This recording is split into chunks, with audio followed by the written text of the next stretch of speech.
Eu quero convidar os irmãos que abram suas Bíblias agora no versículo 29, e nós vamos fazer a exposição do versículo 29 até o 34.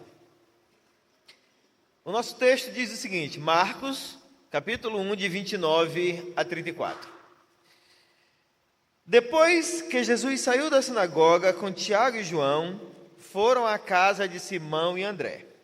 A sogra de Simão estava de cama, com febre. Imediatamente falaram a seu respeito para Jesus. Ele foi até ela, tomou-a pela mão e ajudou-a a levantar-se. A febre a deixou e ela passou a servi-los. Ao entardecer, depois que o sol se pôs, trouxeram a Jesus muitos enfermos e possuídos por demônios. Toda a cidade se reuniu à porta da casa para observar.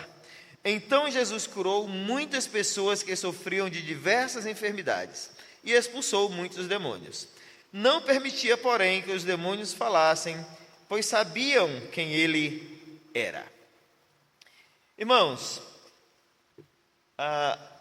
o ministério de Jesus, primeiramente, ele foi marcado pela intimidade que ele tinha com Deus. Tudo que ele fazia estava em perfeita sintonia com a vontade de Deus. Mas ele foi marcado também pela compaixão que ele tinha pelas pessoas. Não foram poucas as vezes que ele se sacrificou pelo bem do necessitado, porquanto o ser humano sempre foi uma prioridade para Cristo. Lá na unidade anterior, que nós fizemos a exposição, aqui dos versículos 21 ao 28, nós vimos que que Marcos, o autor do Evangelho, ele mostra Jesus expulsando demônios na sinagoga, no sábado pela manhã, como um sinal da chegada do reino de Deus, mostrando assim o profundo interesse que ele tinha pelo ser humano. Mas ali também ele confirma diante daquelas pessoas a chegada do reino de Deus. E eu falei lá naquela ocasião que esse evento foi numa manhã de sábado, não é isso? Nós ainda estamos no mesmo sábado. O texto que nós acabamos de ler narra um acontecimento no mesmo dia. Pela manhã ele expulsa o demônio naquela sinagoga. Agora, meio-dia, ele está na casa de Pedro, curando a sogra de Pedro. E como eu disse, ele continua agindo de uma forma poderosa neste mesmo sábado. Vejam, entre os versículos 21 até o 39, tudo acontece no mesmo dia. É um sábado em que Jesus está ali curando pessoas e dando provas do amor de Deus sobre elas. Relembrando deste acontecimento, eu quero fazer a exposição desta nova unidade literária que está sob o título O Ministério da Compaixão, a partir de 3 pontos, como eu costumo fazer. No primeiro ponto, eu quero falar da compaixão de Jesus pelos seus amigos. Depois, eu quero falar da compaixão de Jesus por aqueles que ele não conhecia. E, finalmente, eu quero falar da compaixão de Jesus pelos oprimidos. Certo? Jesus está aqui um sábado pela manhã, lá na cidade de Cafarnaum, e tudo isso foi narrado pelo evangelista Marcos, que descreve profundamente a ação de Jesus, a atividade de Jesus naquele dia. Bem, vamos falar primeiro sobre a compaixão de Jesus pelos amigos. Irmãos, aqui nos versículos 29 até o 31, que nós acabamos de ler, nós vamos perceber uma coisa. Jesus, ele nunca ficou suficientemente cansado ao ponto de não poder ajudar os necessitados. Como eu disse, pela manhã ele foi à sinagoga. ensinou o povo, libertou um oprimido, alguém que vivia sob o domínio, o controle de um demônio. Em seguida, ele se dirige para a casa de Pedro e André. E ele vai, conforme diz o texto, versículo 29, ele foi acompanhado por Tiago e por João. Pedro e André eram irmãos, Tiago e João também eram irmãos. Pedro e André parece que estavam em casa. Tiago e João parece que estavam com Jesus na sinagoga naquele sábado pela manhã. E pelo que tudo indica, terminou a reunião lá na sinagoga, passou ali aquela euforia daquele momento da expulsão daquele demônio naquele homem, e já era chegada a hora do almoço, e Jesus, Tiago e João se dirigem para a casa de Pedro, onde Pedro e André já esperavam por ele. Mas quando eles chegam lá, eles se deparam com uma situação desconfortável. A sogra de Pedro, que morava junto com ele lá, estava bastante enferma, febre alta e de cama. Jesus fica logo a par dessa situação e prontamente se dirige a ela. Aí observe um detalhe importante. Lá na sinagoga, Jesus expulsa um demônio, liberta um homem na presença de um público. A sinagoga estava lá cheia de pessoas. E Jesus realiza ali aquela libertação na frente de um público. Agora, quando ele chega na casa de Pedro, é só a família de Pedro que está presente, além de Tiago e João. E ali ele realiza um novo milagre, só que num lugar privado, é lá num quarto onde a sogra de Pedro estava deitada. O que isso mostra, irmãos? Que Jesus não precisava de multidões para mostrar o seu poder. Embora ele tenha expulsado o demônio e libertado aquele homem num local público pela manhã, Jesus de modo algum buscava popularidade. O seu objetivo sempre foi ajudar o próximo. Ele não chamou pessoas para ver ele curando a sogra de Pedro. O que ele faz é corresponder à expectativa daquela família. Muito possivelmente, a esposa de Pedro, filha daquela senhora que estava acamada, estava numa expectativa muito grande, né? De modo que, tão logo Jesus chega, eles partilham com ele imediatamente a situação que ela estava vivendo.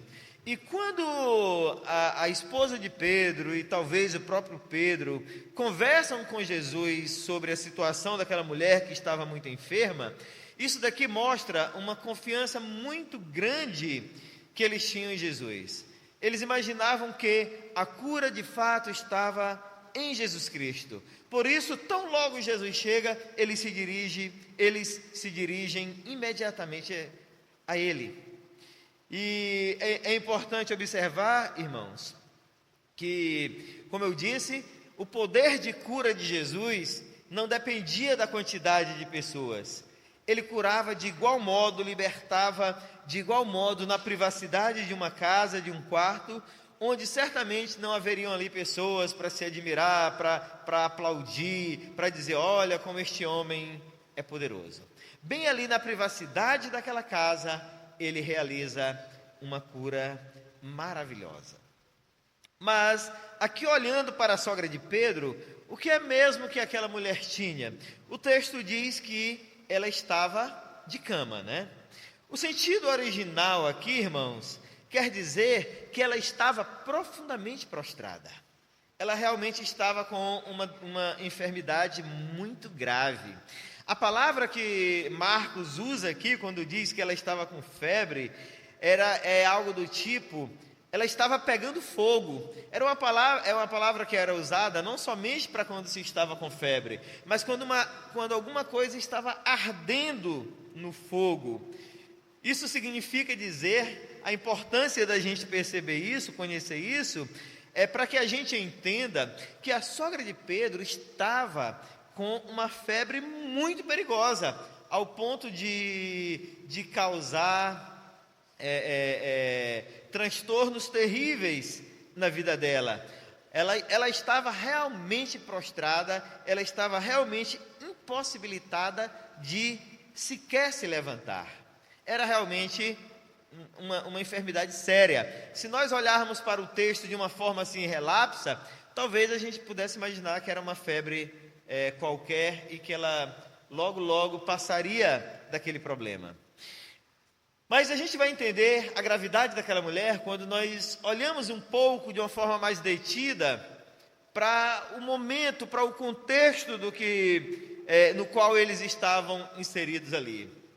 E por isso é importante a gente observar que na região próxima a Cafarnaum, ali onde a cidade de Cafarnaum estava localizada, havia muitos pântanos, porquanto Cafarnaum era rodeada de nascentes de água. Por isso, muitas áreas ficavam alagadas praticamente o ano todo. E isso significava o seguinte: havia uma proliferação de mosquitos transmissores de doenças. E por conta dessa região ser alagada, naquela região que pegava a cidade de Cafarnaum e outras cidades ali próximas, era muito comum as pessoas serem atacadas por doenças que causavam febres violentas nas pessoas. Pelo menos 3 febres já foram identificadas ali. Havia uma febre que eles chamavam a febre de Malta, que provocava muita debilidade e deixava a pessoa profundamente anêmica. Era uma doença provocada por um mosquito.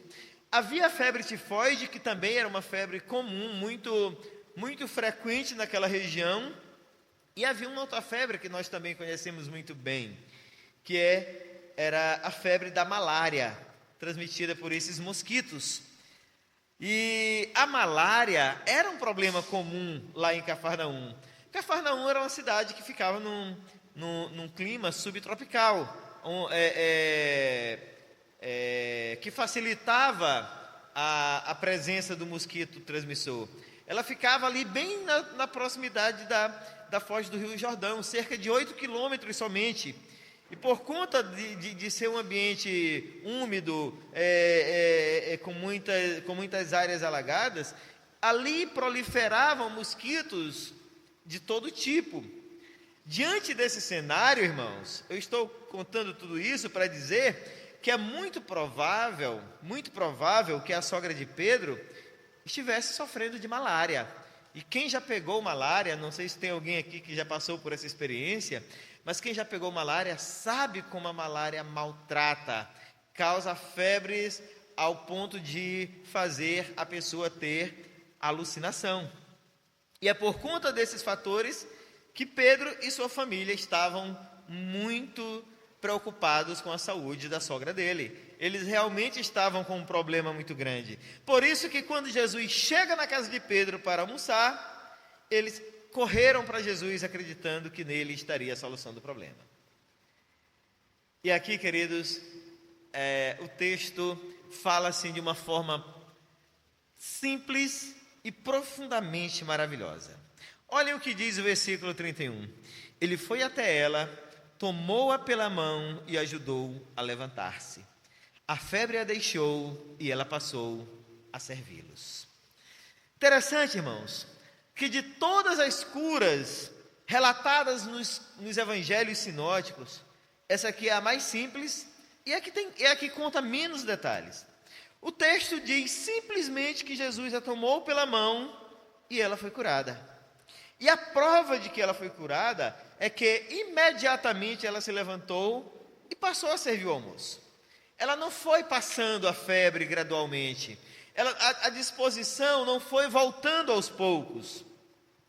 Ela simplesmente, Jesus estende a mão para ela e ela imediatamente fica curada e com a disposição de quem nunca tinha adoecido, passa a cuidar dos deveres de casa. Mas é interessante também que assim como o texto narra de uma forma extremamente simples este milagre aqui fabuloso, vejam que esse acontecimento também não gera nenhum estardalhaço, não há marketing em cima dele, não há ali multidões testemunhando aquele momento, ninguém disse nenhum jargão, né? Não houve ninguém para dizer, eu ordeno, eu declaro qualquer coisa desse tipo. Não, o povo não foi convidado para assistir esse milagre. Jesus simplesmente curou aquela mulher e de imediato ela retomou a rotina diária. Tanto a cura da sogra de Pedro, irmãos, como a multidão que se juntou na porta dele depois, nos mostra algo interessante. Mostra a vitória de Jesus sobre Satanás, sobre a morte, sobre a enfermidade. Mostra que o reino de Deus havia se estabelecido definitivamente. Vejam, Jesus, ele não cura aquela mulher para se autoafirmar. É para mostrar que o reino de Deus havia se estabelecido. É para mostrar que nesse reino a compaixão deve ser uma realidade sempre presente. Ele se interessava pelas pessoas que necessitavam, como prova de que um novo tempo havia chegado na história da humanidade. Aquele povo era um povo que vivia sob uma intensa e exaustiva fadiga religiosa. Era um povo que vivia debaixo de uma infinidade de preceitos religiosos. Eles viviam seguindo leis, seguindo regras, não pode isso, não pode aquilo, isso aqui é proibido, isso aqui é pecado, isso aqui não agrada a Deus, isso aqui é isto e aquilo outro. E Jesus vem demonstrar, queridos, que antes de tudo, a compaixão deve ser uma presença incontestável no meio dos cidadãos do reino de Deus. Talvez pela primeira vez, muitas daquelas pessoas que se encontraram com Jesus foram tratadas com dignidade e com o devido cuidado, porque até então viviam somente debaixo de um sistema religioso desgastado, sufocante e que não os levava a lugar nenhum. Mas quando cura aquela mulher, Jesus demonstra que a compaixão é parte sim do reino de Deus, e ele prova isso quando realiza esse milagre. Seguindo, queridos, o nosso segundo ponto, eu quero falar sobre a compaixão pelos desconhecidos. Porque primeiro Jesus cura a sogra de Pedro. Era alguém que eles conviviam, que eles tinham contato, era amigo deles. Mas a compaixão de Cristo não se limita somente aos conhecidos, ela vai mais adiante. Olhem aqui comigo nos versículos 32 e 33. O texto diz assim: ao entardecer, depois que o sol se pôs, trouxeram a Jesus muitos enfermos e possuídos por demônios. Toda a cidade se reuniu à porta da casa para observar. Bom, eu disse que a cura da sogra de Pedro não foi diante da multidão, mas alguém contou essa história. Pela manhã, Jesus já tinha libertado aquele homem lá na sinagoga. Agora, meio-dia, na hora do almoço, ele cura a sogra de Pedro. Não tinha como a notícia passar despercebida. Alguém correu para contar, e o povo quis saber quem era esse homem que estava realizando esse milagre, né? E eles queriam saber o que de fato estava acontecendo, pois, como eu disse, era um povo que vivia debaixo de uma obscuridade religiosa e sem conhecimento. E de repente uma luz começa a brilhar, conforme havia predito o profeta Isaías. Mas observem esse detalhe aqui importante. O versículo 32 diz assim: ao entardecer, depois que o sol se pôs, trouxeram a Jesus muitos enfermos. Marcos faz questão de dizer que o povo começou a chegar depois que o sol se pôs. A sogra de Pedro foi curada meio-dia. Por que o povo demorou tanto a chegar? Né? Porque era sábado, irmãos. E no sábado, era proibido ajudar até mesmo um enfermo. Marcos, ele vai dizer assim, ao entardecer, depois que o sol se pôs, para dizer o seguinte, depois das 6 horas da tarde. O povo certamente ficou ali numa expectativa enorme, contando as horas para poder chegar às 6 horas da tarde, finalmente encerrar o sábado, para que eles pudessem ir até Jesus. Como de fato aconteceu, o sol se pôs, o povo começou a se reunir ali na porta da casa de Pedro. Alguns por curiosidade, outros por necessidade, alguns que viviam oprimidos e souberam que Jesus havia liberto um homem lá na sinagoga, alguns que viviam escravizados, alguns que viviam na escuridão da religiosidade farisaica, mas o que de fato nós sabemos é que o sol se pôs e o povo chegou. Mas também é importante nós entendermos, irmãos, o seguinte: não foi Jesus que esperou o sábado terminar. Certamente, se o povo tivesse chegado antes, ele teria ajudado antes essas pessoas. Vejam, pela manhã daquele mesmo sábado, ele havia liberto um homem lá na sinagoga. O que fez o povo esperar até as 18 horas, irmãos, foi a religiosidade e a superstição daquele povo a respeito do sábado. Vejam só, a religiosidade do povo os impediu de ir mais cedo até Jesus. Foi necessário esperar pelo pôr do sol. Isso mostra que eles viviam em profundas trevas espirituais. Lembram daquele episódio narrado lá em João, capítulo 5, no Evangelho de João? Jesus, ele cura um paralítico, e quando o homem se levanta, ele diz: toma teu leito e anda. A ordem de Jesus, aquilo também foi no sábado, a ordem de Jesus de mandar o homem carregar o seu leito, causou mais espanto do que o fato dele ter sido curado da sua paralisia. Ou seja, a religiosidade era profunda e mantinha aquele povo absolutamente preso, ao ponto de impedi-los de se chegar até Jesus enquanto não concluísse o dia de sábado.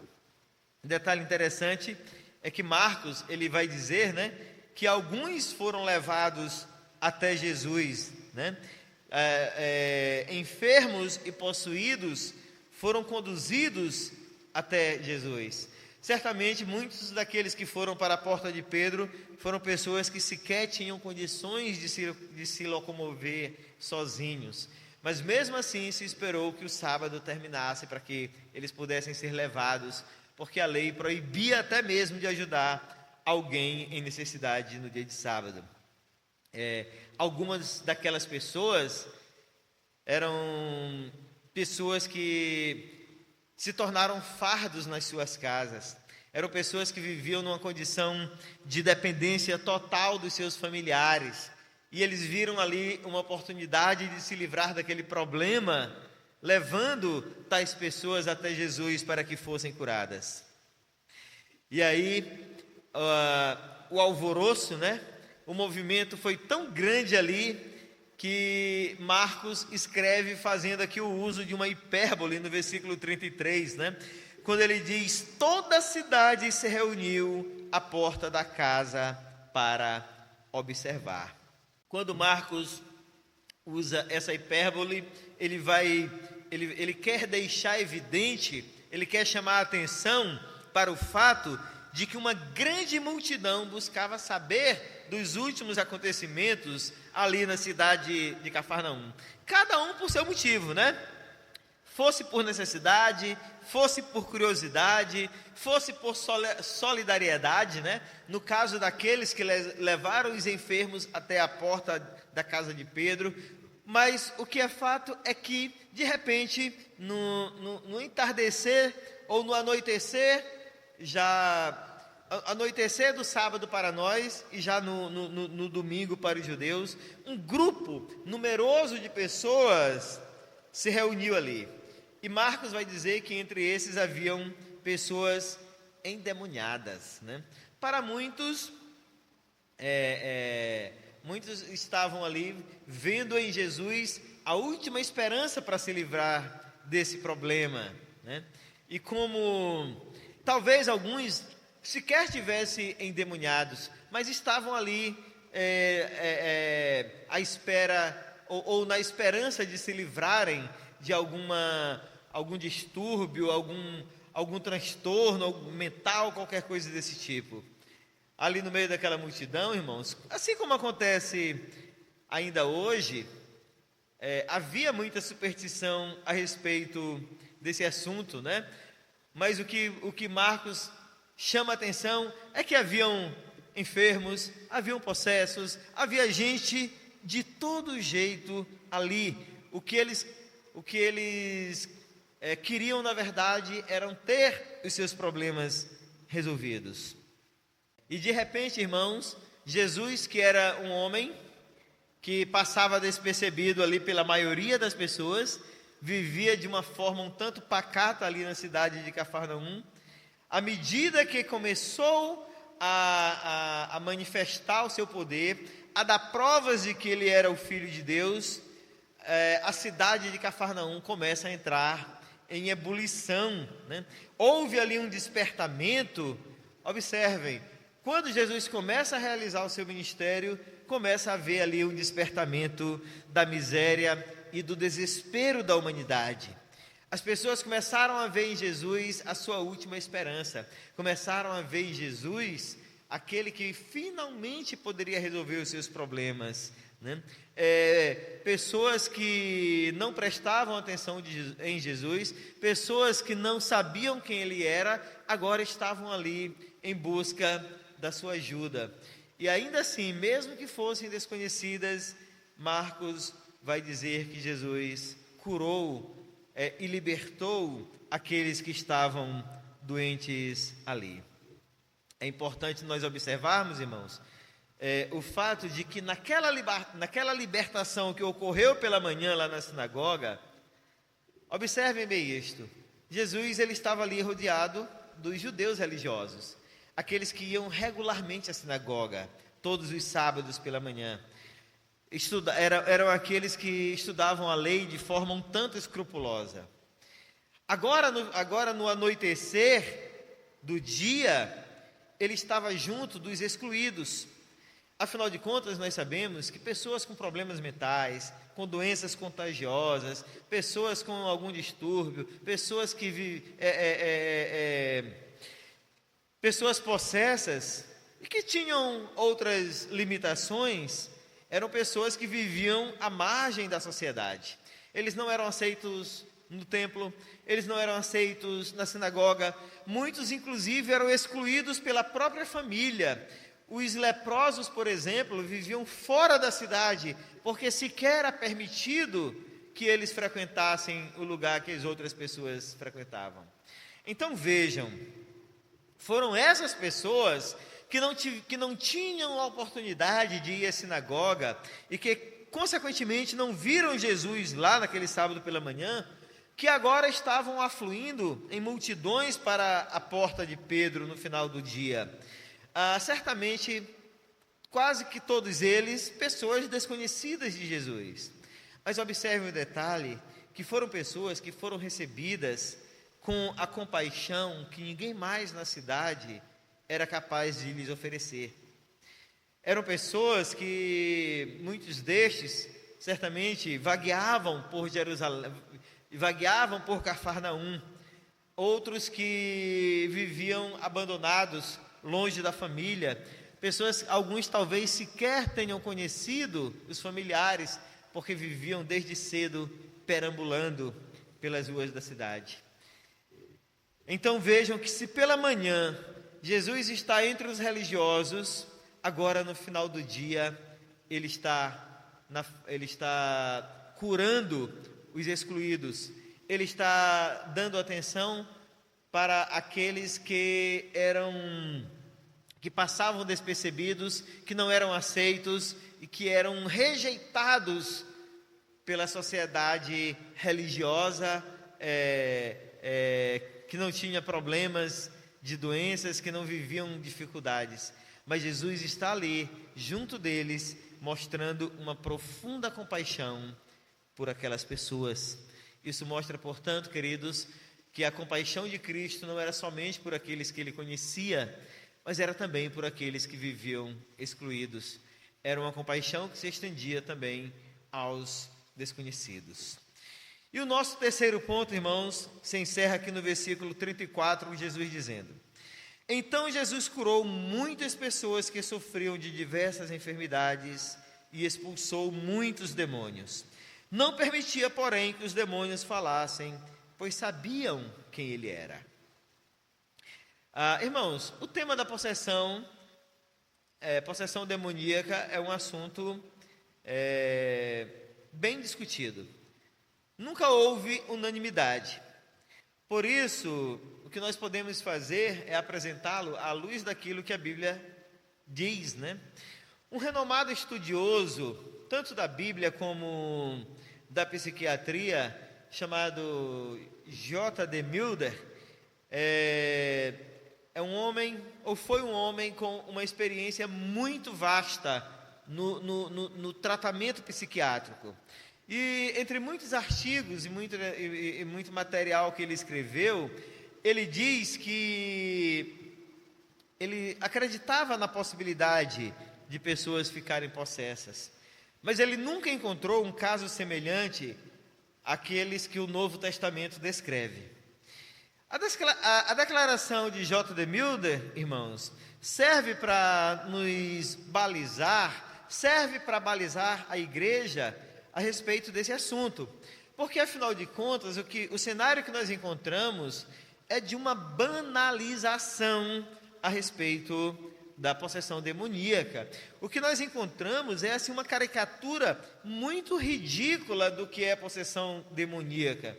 Muitas igrejas, principalmente no meio neopentecostal, fazem mero teatro para enganar pessoas. É apenas uma caricatura mal feita, grosseira, do que de fato poderia ser um caso de possessão demoníaca. Olhando para o Novo Testamento, olhando para a Bíblia diretamente, o que nós podemos afirmar com segurança é que, devido à encarnação de Jesus, houve realmente uma movimentação demoníaca diferenciada naquele período. Mas também podemos dizer que nunca mais houve uma agitação, uma possessão com a mesma intensidade. Ou seja, a possessão demoníaca é um fato real, a Bíblia relata, mas nos dias em que Jesus Cristo esteve sobre a face da terra, houve uma ação demoníaca diferenciada que não se repetiu mais. Então, possessão demoníaca não é uma coisa banal que sai acontecendo em todo lugar. Não é o tipo de coisa que acontece regularmente. E nós podemos entender que essa movimentação espiritual demoníaca mais intensa nos dias de Jesus Cristo foi uma reação à sua encarnação, porque tais espíritos sabiam que seriam derrotados pela morte de Cristo, mas serviu também para que Jesus revelasse a sua compaixão pelos oprimidos e pelos necessitados. Pedro diz isso lá no livro de Atos, quando ele vai à casa de Cornélio e ele começa a pregar e o evangelho começa a se espalhar lá entre os gentios. Atos capítulo 10, versículo 38, Pedro vai dizer que a compaixão de Jesus estava alcançando pessoas mundo afora. Olhem só como diz: sabem também que Deus ungiu Jesus de Nazaré com o Espírito Santo e com poder. Então Jesus foi por toda parte, fazendo bem e curando todos os oprimidos pelo diabo, porque Deus estava com ele. Pedro está aqui testemunhando aos gentios da compaixão de Jesus pelos oprimidos, mostrando que naqueles dias a compaixão de Cristo extrapolou fronteiras, extrapolou etnias, extrapolou barreiras religiosas e alcançou todos os povos. E esse trabalho de libertação, queridos, ele contrariou diretamente a ação maligna que havia sobre aquele povo que vivia sob uma severa opressão espiritual. A compaixão de Cristo, o cuidado de Cristo por aquelas pessoas desfez todo o intento maligno contra a humanidade. Através desta compaixão, aquele povo pôde finalmente conhecer o que era a verdadeira liberdade.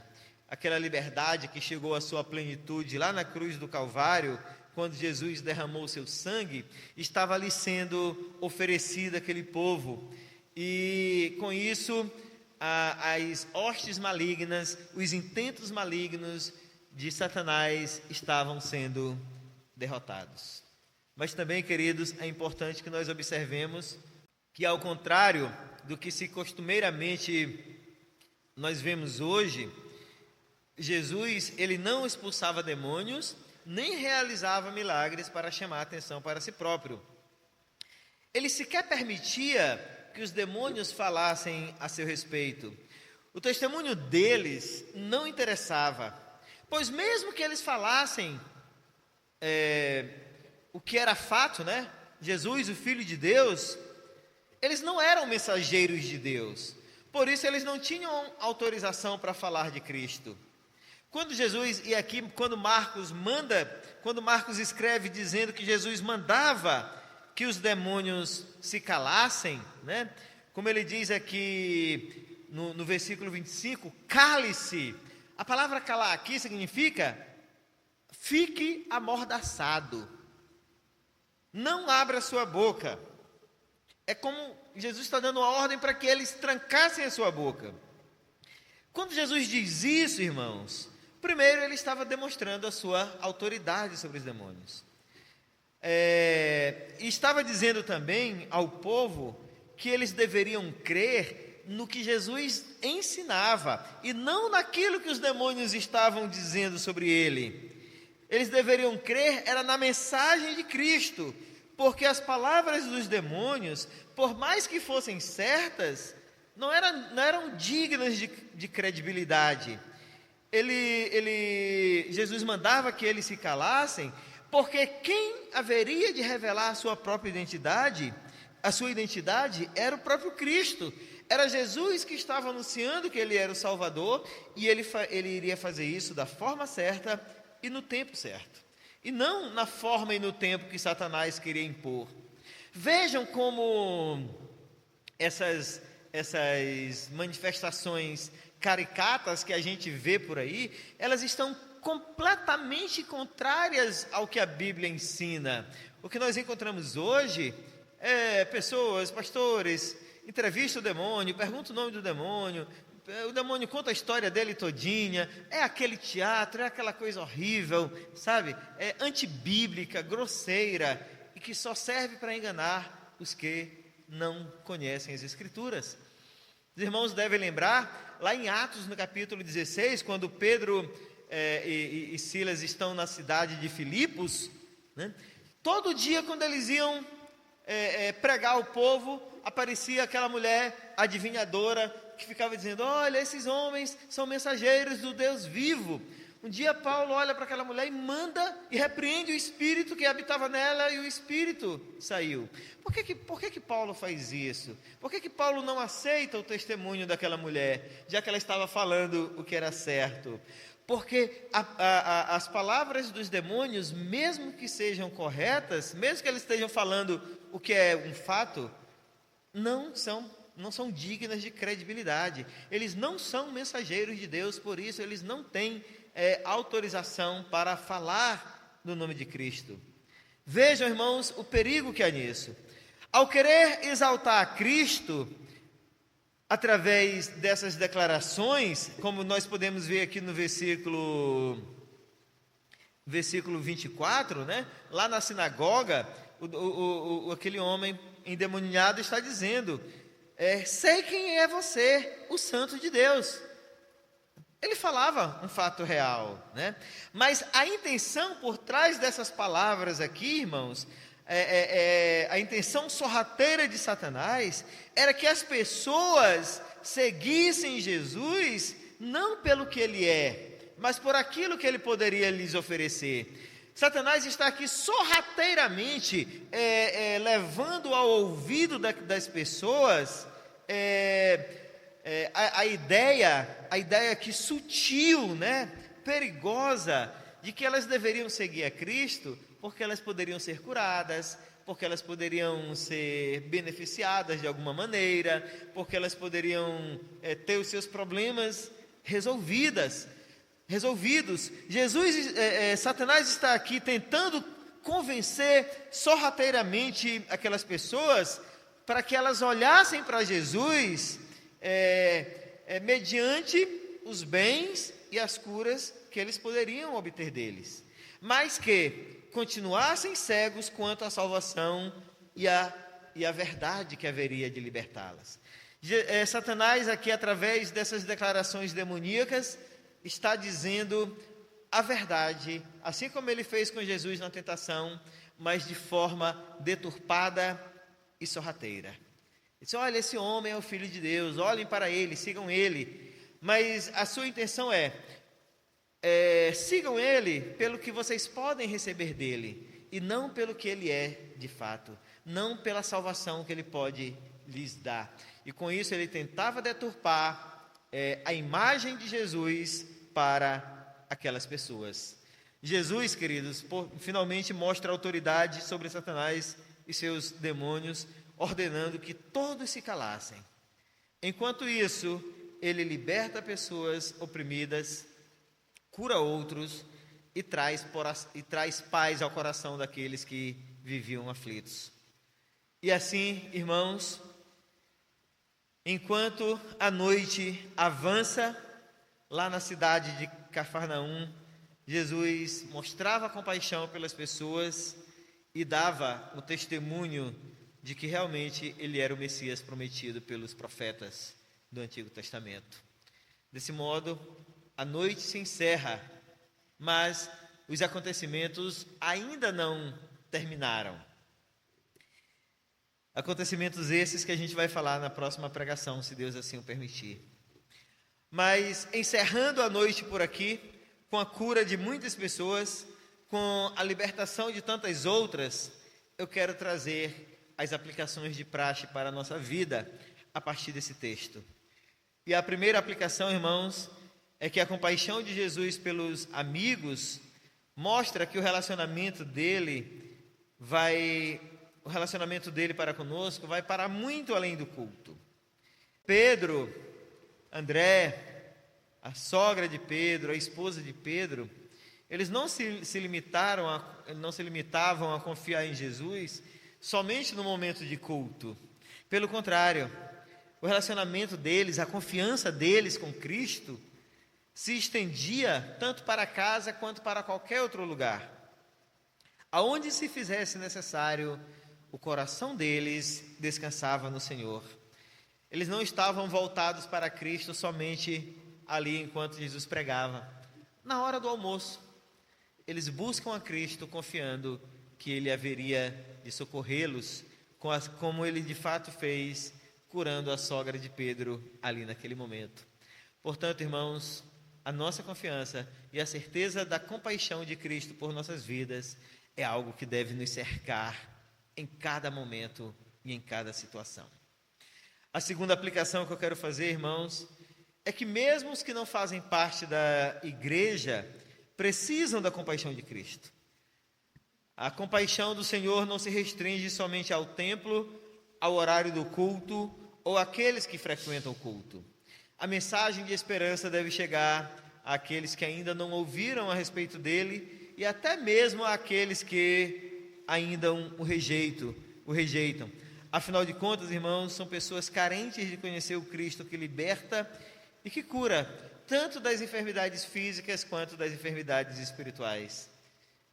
Portanto, o nosso testemunho é fundamental para levar esta mensagem a outros, aos desconhecidos, que igual a nós precisam dessa compaixão. E a terceira aplicação, irmãos, é que sempre o mundo esteve habitado de pessoas oprimidas, alguns muito oprimidos. Mesmo que não sejam pessoas que tenham as suas faculdades mentais e físicas controladas por Satanás, são pessoas que vivem debaixo de opressão. Por isso devem entender que é preciso buscar a Cristo para que tenham confiança de que suas vidas serão mudadas.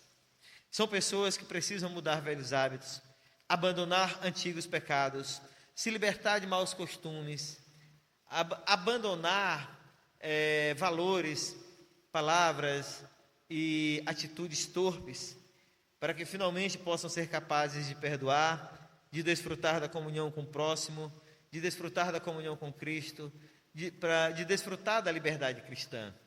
Muitos desses que vivem oprimidos estão por aí, pelas igrejas, são amigos do Evangelho, estão andando entre nós e que precisam muito da nossa atenção. Por isso, testemunhemos e falemos da comunhão de Cristo para essas pessoas, porque Cristo, ou da compaixão de Cristo, melhor dizendo, porque Cristo nos deu prova da sua compaixão para conosco. Portanto, não somente desfrutemos, mas partilhemos essa compaixão com aquele que está ao nosso redor. Que Cristo nos dê graça de assim fazermos para a sua glória. Amém.